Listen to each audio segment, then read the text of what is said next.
వెనకటికి ఒక మొరటి సామెత ఉంది. ఆ సామెత చెప్పటం మంచిది కాదు, మళ్ళా మహిళలకు కోపం వస్తుంది. అరాచకానికి మారు పేరు జగన్మోహన్ రెడ్డి, రాజ్యాంగ వ్యతిరేక పరిపాలనకు మారు పేరు జగన్మోహన్ రెడ్డి, నిరంకుశ పరిపాలనకు మారు పేరు జగన్మోహన్ రెడ్డి, రాక్షస పరిపాలనకు మారు పేరు జగన్మోహన్ రెడ్డి. ఆశ్రిత పక్షపాతం, బంధుప్రీతి, అవినీతి కొట్టుమిట్టాడుతున్నట్లుగా 5 సంవత్సరాల్లో రాష్ట్రాన్ని అధోపాతాలను తొక్కిన వ్యక్తి ఈ రోజున నీతి పన్నాలు చెబుతున్నారు. ఎలక్షన్ జరిగిన విధానాన్ని తప్పుపడుతున్నాడు. ఈ రోజున పులివెందల, ఒంటిమెట్ట ఆ జడ్పీటీసీ ఏరియాలో ప్రజలందరూ కూడా ఊపిరి పీల్చుకున్నారు, సంతోషపడుతున్నారు. ఇంతకాలానికి 30-35 సంవత్సరాల తర్వాత మేము బయటకు వచ్చి మా ఓటు వేసుకునే అవకాశం ఇప్పుడు దక్కింది. Thanks to Chandrababu and his administration. State election commission అభినందిస్తూ ఉన్నారు అక్కడ ఓటర్లందరూ కూడా. ఇంతకాలానికి ఈ జగన్మోహన్ రెడ్డి, వారి తండ్రి, వాళ్ళందరి నిరంకుశ నిర్బంధం నుంచి బయటకు వచ్చాము. మేము స్వేచ్ఛగా ఓటు వేసుకునే అవకాశం మాకు వచ్చిందని వాళ్ళందరూ సంతోషపడుతుంటే ఓడిపోతామని తెలిసి స్వేచ్ఛగా ఎలక్షన్లు జరిగితే తన ఎక్కడ వేరే ఈ స్టాండ్స్, తను ఎక్కడ ఉంటాడు అనే సంగతి తెలిసి ఈ రకంగా తానే కొట్టి తానే మొగసాలు ఎక్కినట్లుగా అతను మాట్లాడటం సరైనది కాదు.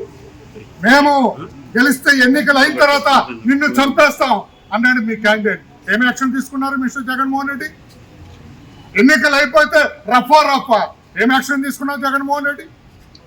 మీ క్యాండిడేట్ బహిరంగంగా మా నాయకుడిని అన్నాడు, ఎలక్షన్ అయిన తర్వాత నిన్ను లేకుండా చేస్తారని. ఇవన్నీ మీరని ఎక్కడన్నా మా వాళ్ళు మాట్లాడారా? ఎక్కడ దౌర్జన్యం చేశారా? ఎక్కడ అరాచకం చేశారా?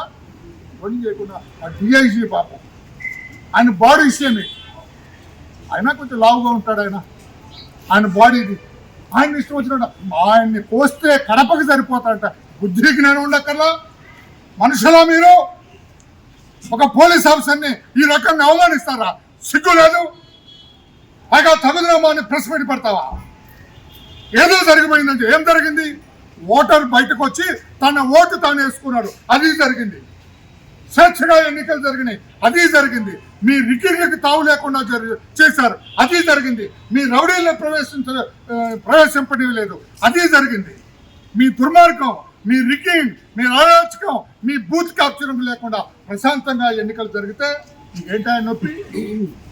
ఏం మాట్లాడతావు? నీ ఇష్టం వచ్చినట్టుగా మాట్లాడతావు. చంద్రబాబు సెంట్రల్ ఫోర్స్ కావాలా? ఏం మాట్లాడతావు జగన్మోహన్ రెడ్డి? ఒక్కసారి మీరు కండక్ట్ చేసిన లోకల్ బాడీ ఎలక్షన్ ఒకసారి గుర్తు చేసుకో. ఏ రకంగా కండక్ట్ చేసావు? పోలీసులను ఏ రకంగా వాడావు? నువ్వు నామినేషన్ వేయడానికి రానివ్వలేదు. ఈరోజు 11 మంది నామినేషన్లు ఇచ్చారు ఒక్కొక్క చోట. What does it mean? ఈ పరిపాలన 5 ఏళ్లలో లోకల్ బాడీ ఎలక్షన్లకి తెలుగుదేశం పార్టీ వాళ్ళు నామినేషన్లు ఇస్తే కాగితాలు చించేసారు.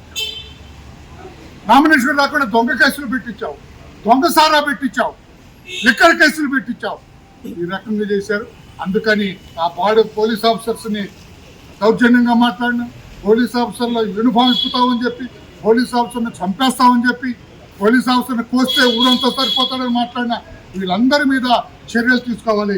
ఎలక్షన్లు అయిపోయిన తర్వాత చంపేస్తామని మాట్లాడినా ఆ క్యాండిడేట్ మీద ఎలక్షన్ తీసుకోవాలి. గుడ్డలు కూడా తీస్తామని నోటుకొచ్చినట్టు మాట్లాడిన జగన్మోహన్ రెడ్డి మీద కూడా కేసు రిజిస్టర్ చేసి యాక్షన్ తీసుకోవాలి. డైరెక్షన్ లేవమని మేము ఈ రోజున స్టేట్ ఎలక్షన్ కమిషన్ని కలిసాం, ఒక రిప్రజెంటేషన్ ఇచ్చాం.